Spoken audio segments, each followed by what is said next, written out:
Okay, now I'm going to mute everybody, I think. Should I mute? Should I mute Ellie? Yeah. Mute people? That means You're we, on the phone to Benny. so that people sort of like, okay, here we go. So I'm going to mute all. Shine. Current and new business will be muted. Please continue. Pressing buttons here. Good. Well, Shalom Aleichem, everybody. Thank you very, very much for giving me the COVID to say a little shiur to the Bochurim of the Yeshiva. I don't know, obviously know exactly how the shiur works, and I've never been in previous shiurim to hear exactly how it goes. So if I say something you've already heard, I do apologize. So I'm just going to jump right in there, as they say. A number of years ago, I think it was 6 years ago, I was invited to say a shiur during the 9 days in Yerushalayim. The ladies of Yerushalayim get together during the 9 days to work on Shmir Loshon.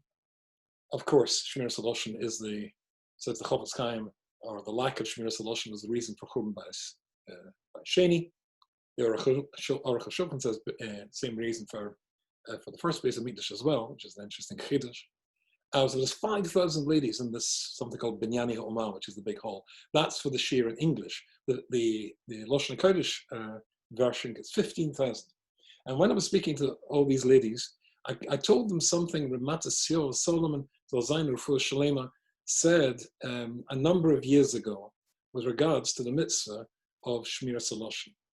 He said, and as well as I remember it, I think it's accurate. He said, we would have to say, for all the effort and all the work that has been put in by Klal Yisrael to conquering this problem, to solving this problem, to being mekayim this mitzvah properly, and again, I'm quoting his words, you would have to say the whole thing has been a failure. You would have to say the whole thing has been a failure. With the Chofetz Chaim's efforts and the writing of the Sforim, and with the Manchester Yeshiva Zecher Tzadik Kodesh Livrocha continuing the legacy of the Chofetz Chaim, we still seem to not be able to do this properly. And Rebbe Matasio went on to say, I'm sure, as it were, with his tongue-in-cheek Vimazorgan in English, saying, so as it's so difficult, do you think you could maybe manage not to speak Loshon Hara maybe for a few hours a day? Do you think you could manage a morning? Do you think you can manage a morning not speaking Loshon Hara? And of course, even though it sounded a little bit controversial, of course, it's a famous Gemara in Gittin and Yerushalmi, which says if you live in a door which doesn't see the Beis HaMikdash rebuilt, you're behaving precisely and exactly like the door that got the Beis HaMikdash destroyed in the first place.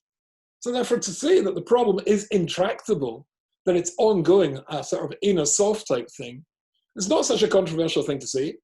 If we'd solved the problem, then automatically there would be a Beis HaMikdash, Mashiach would come, and that would be the end of the Golish.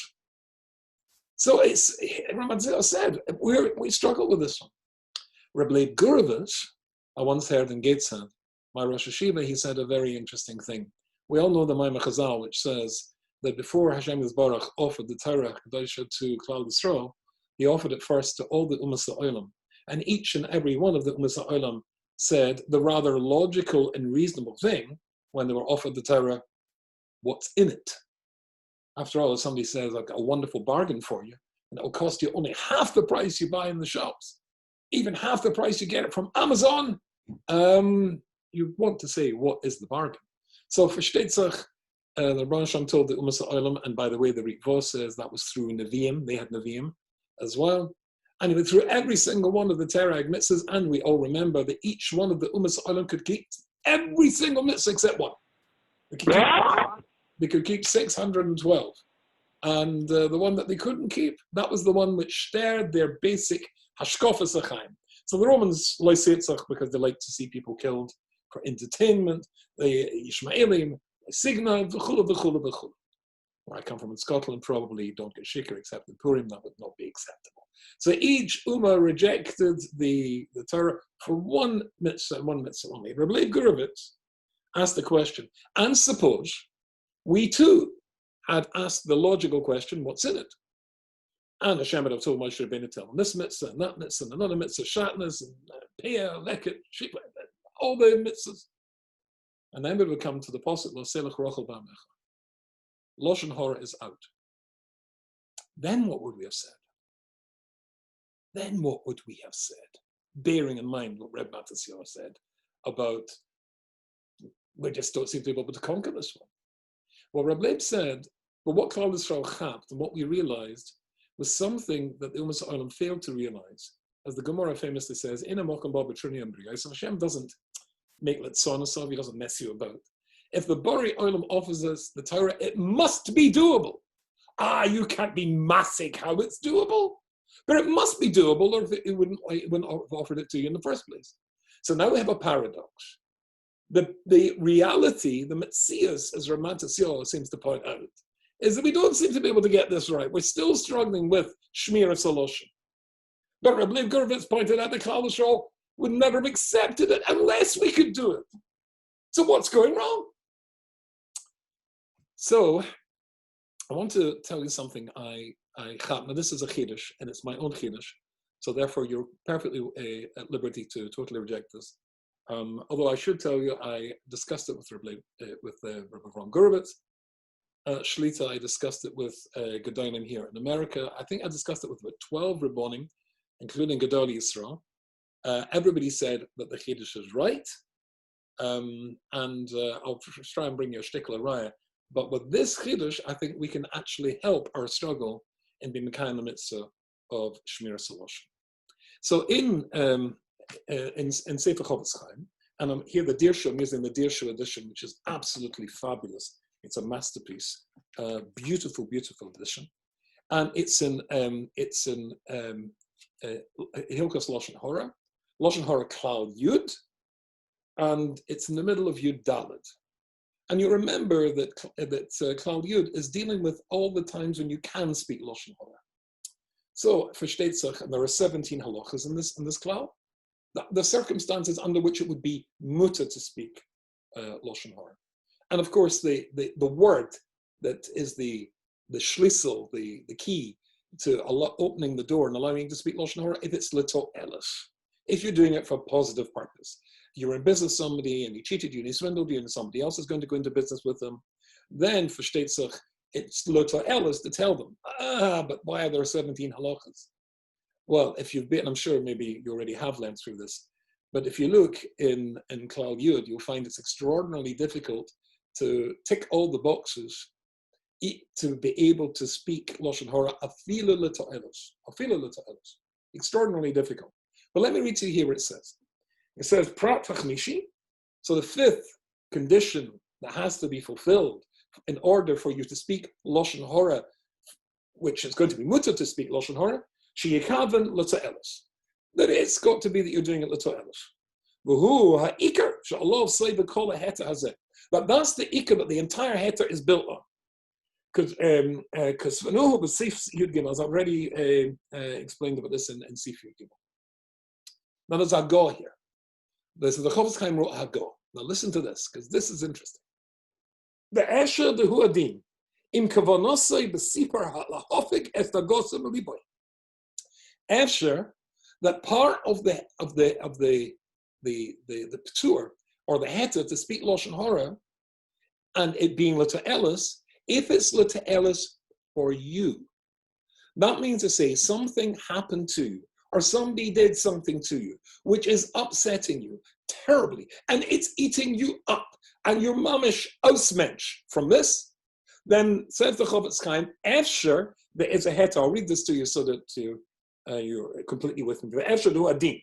Im kavanosai besipar lahofik es dagosa meliboy. Then perhaps if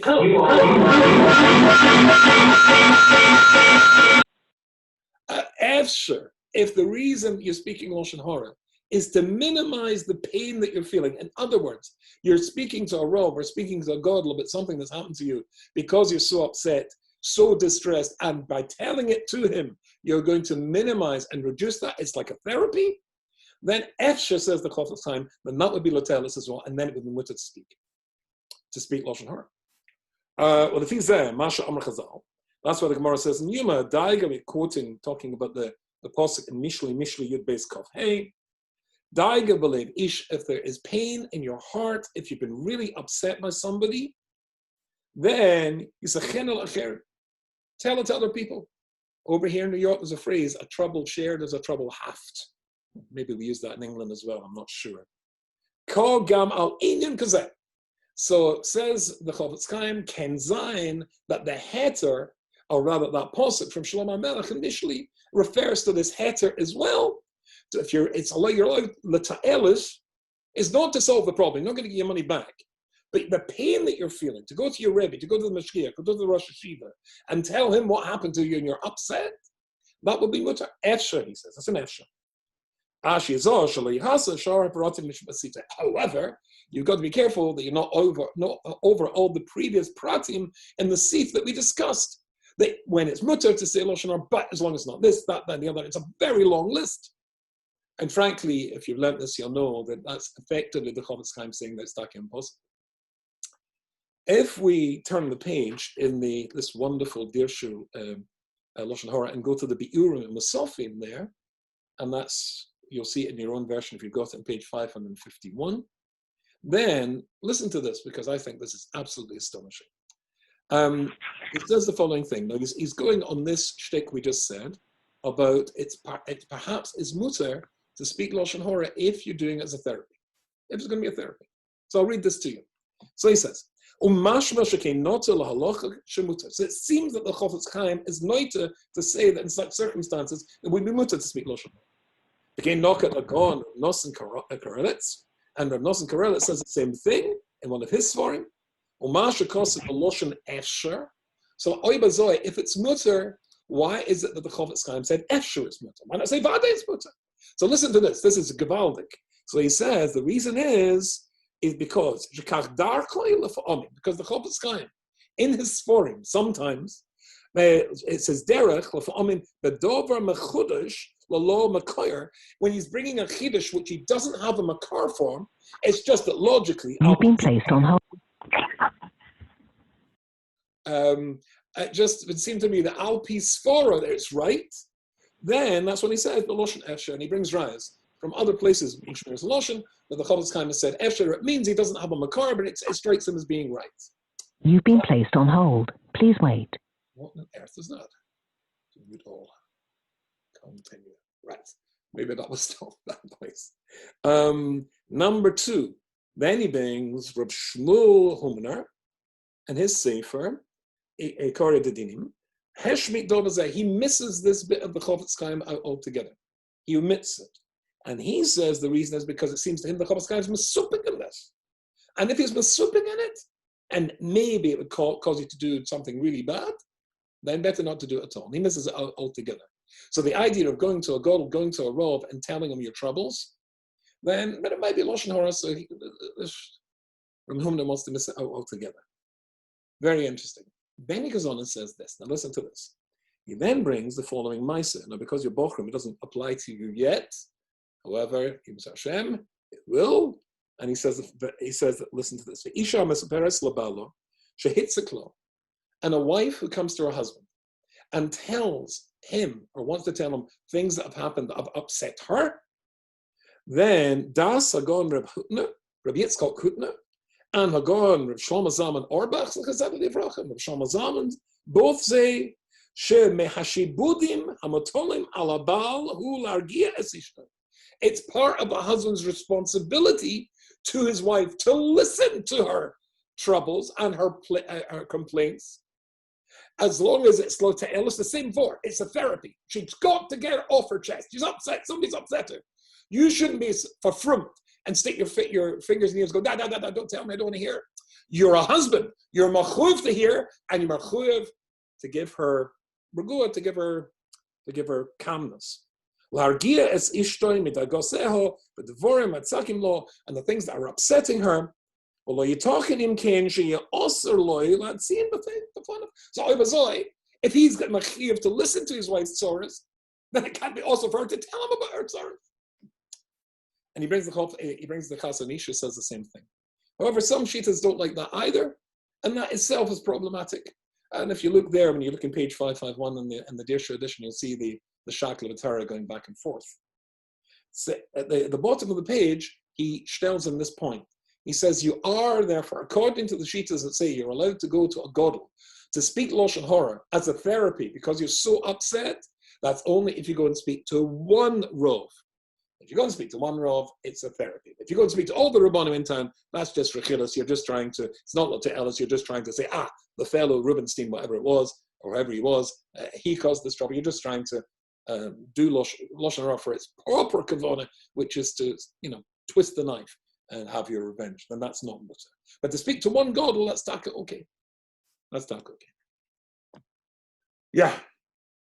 Good. Now, according to what we said here at the beginning of this order here, this biur here, Reb Loshon Hara said that the reason that he says Esher is because he doesn't have a makar for this. And then, as we saw from Shmuel Humner, that he says that because he says it's a suffix, that's why he misses it altogether. If he had a makar for it, I suppose it would be okay. So I found a makar for it. And it's in the Al Shulchan Kodesh. Because the posuk that we brought that would seem to give a heter to be able to speak Loshon Hara as a therapy is this posuk in Mishli in Yud Beis, when it says in posuk Kaf Hey, Daiga believe ish, if there's a pain in your heart, if you're upset, believe ish yaskeno, the dover toy dismacheno, and dover tovana, a good word will cheer you up, I suppose would be the rough translation. I'll read that again and you can translate it the way you would like, but I think it goes something like this. Daiga believe ish, there's a daiga in the heart of a person. Yisacheno, you should speak it out, tell somebody. But dover toy dismacheno, and a dover toy will cheer you up. I suppose that would be the translation. And the Alshik says something very interesting. What does it mean here? Daiga believe ish. He says, what's an ish? And ish refers to a tzaddik the same way as ish refers to a tzaddik whenever it appears in Tanakh. Oibazoi, what he's saying is, Daiga believe ish. If you've gone to a tzaddik and a godel to tell him that you're upset, and the daiga, your daiga, is now believe ish in the heart of the godel who's now thinking about it, etc., to be able to give you the best eitzah, Yisacheno, then he'll speak to you. And that will already, says the Alshach, take a little bit of the pain away from you. But the Dover Toy, but because he's a godel, and maybe one of the Gedolei Adar, then with his chokhmah will be able to give you the right words of encouragement to be able to turn it into a simcha. So there are two different types of Loshon Hara, I'm sure we're all aware of them. There's the person who speaks Loshon Hara because he wants revenge, or he hates somebody, or somebody's done something nasty to him, so he wants to tell as many people as possible. And that's Avada also. And then there's the same person, only he wants it little Ellis. He's kidding himself on it's little Ellis, but really his real agenda is that he really wants to twist the knife and get his revenge on the sinner. But there is a category of Loshon Hara when it just bursts out of you because you're in such pain. So if you go to a Rov, or if you go to a Godel, if you go to a Tzaddik, and you tell him, then you've shared that, and he'll be able to cure your pain, and that will be Geshmak. If you look here, you'll see that even at Opikin, there are voices who speak against it, because it could fall over into real Loshon Hara. Although it's interesting that what we saw from Loshon Hara, he said the reason the Chofetz Chaim said Esher because there wasn't Makar, that drosha, that diak of the Alshich, what seems to suggest for me that's the Makar. Afo Peking. Here's my chiddush. Okay, so here's my chiddush. You all, even as young men, will have had, I am sure, in your life by now, things that have happened to you which have upset you so much that it coughs inside you and you can't let go, and you can't let a black Gemara, and you can't daven a Shemona Esra, and you're for days and days you're playing whatever it was over and over in your mind, and you're outraged by what happened to you, and it upsets you. So here is my big chiddush. The next time that happens to you, and you cannot control it, and you've got to speak that Loshon Hara, go ahead. Go ahead. But make sure the person you're telling is Hashem Yisborach. But make sure the person you tell it to is Hashem Yisborach, the Bari Olam Aleim. And that's what I discussed with the Rav Ram and other Gedolim and Rabbanim, at least 12. And everybody said, is it mutar to speak Loshon Hara to Hashem Yisborach? Incidentally, Rabbi Sai, you're not telling him any chidush. You're not telling him something he doesn't know.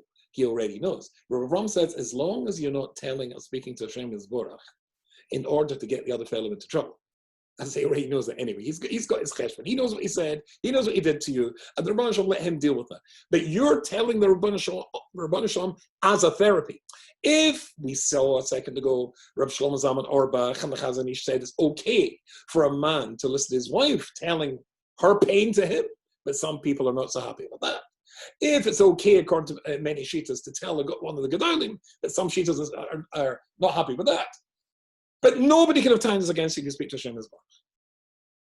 And that only works. Now here's the little shtech in this. But it only works if you've got a real relationship with Hashem Yisborach.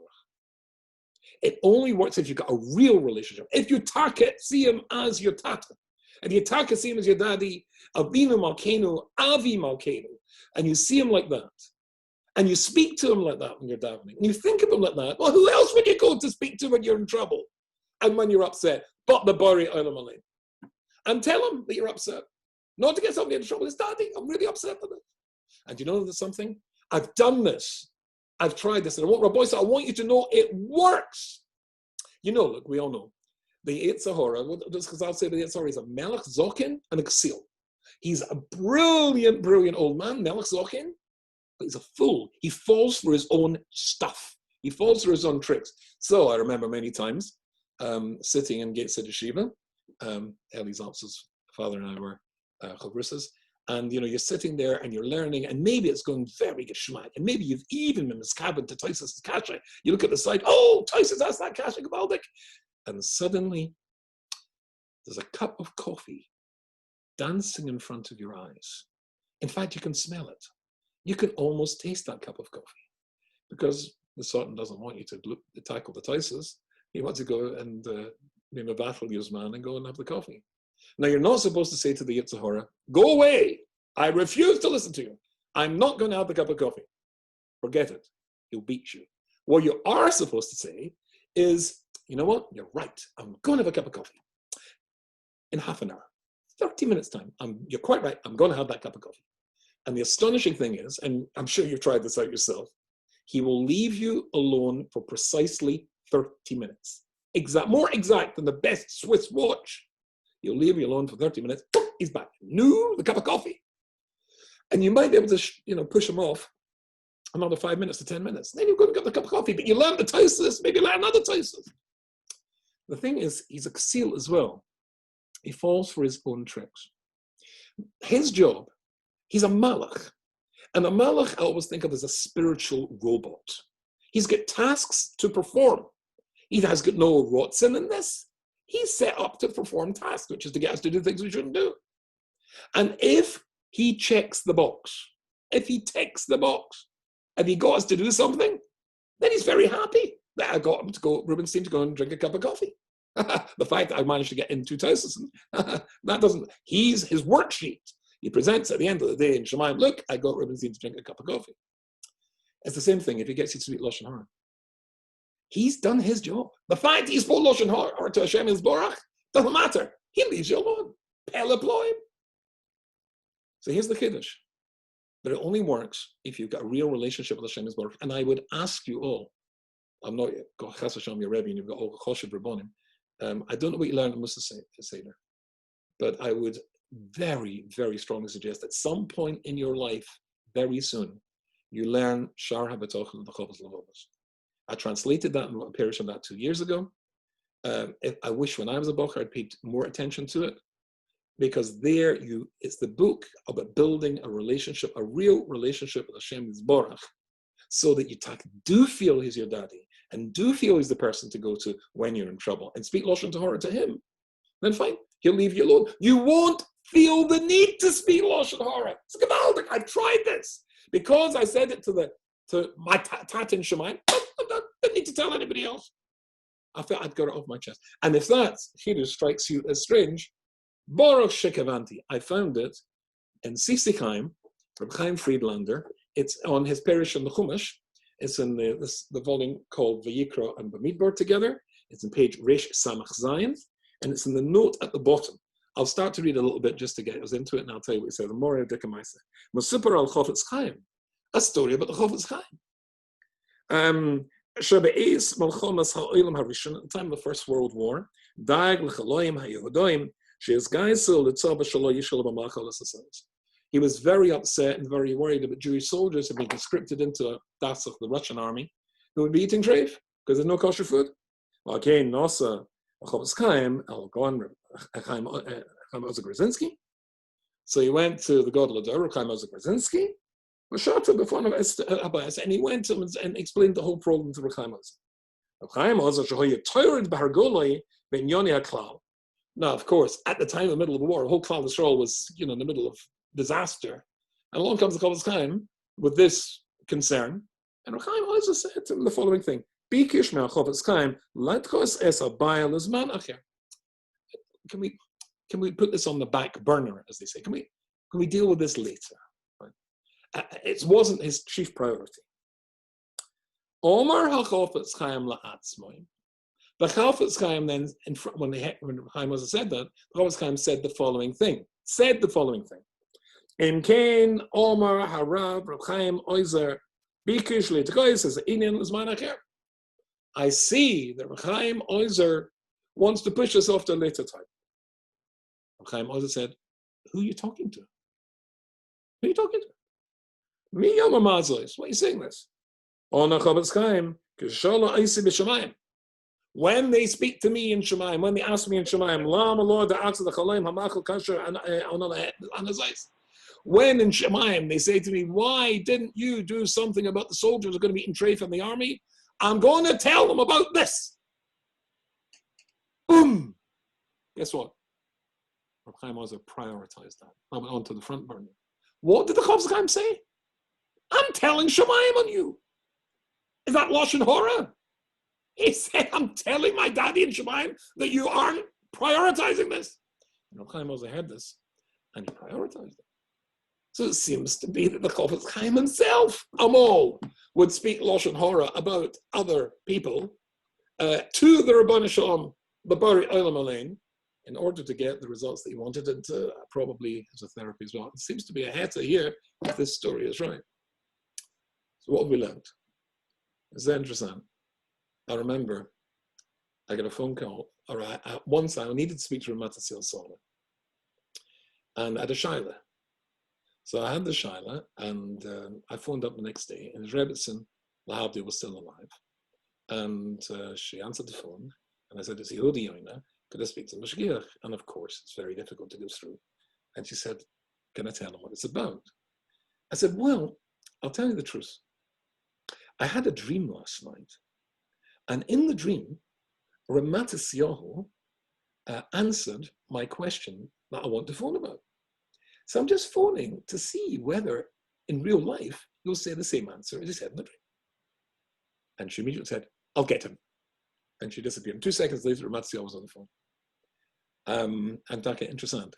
So he said to me, so what did I answer in the dream? I said, if the Mashgiach doesn't mind, I'd rather hear what he says in real life, and then I'll tell him it's the same thing. So he laughed, and Taka was the same thing. So Amol, there are tricks to, as it were, get Gedolim to do things. And immediately Ramat Yohu was on the phone. Reb Chaim Ozer, when he heard the Chavetz Chaim said, "I'm telling Shemayim," telling Shemayim, the Chavetz Chaim, whoop, in that case, I've got to react. It's possible to tell Shemayim your pain. We all go through very difficult times. That's life. Not that I'm not talking about somebody who's a rochel, and I'm not talking about somebody who is pretending to Ellis because he really wants to get revenge and is angry about somebody. But when you're really hurt, and this Loshon Hara is just bursting out of you like a boil, it's going to explode, and you just can't keep it in, don't keep it in. Tell the Bori Olam. Not to get a person into trouble, just to, as it were, as a therapy. And peleploin. The Satan will leave you alone. He won't say, "Now go and tell somebody else," and go and tell somebody else. The pressure's off. And it will be a therapy when you spoke to Avina Shebeshamayim, Avi B'Shamayim, Avicha Shebeshamayim. In which case, we'll move very, very far forward in solving the problem, the intractable problem of carrying on speaking Loshon Hara and not being able to cure it. We'll be curing a significant fraction. Thank you very much for inviting me to speak to you.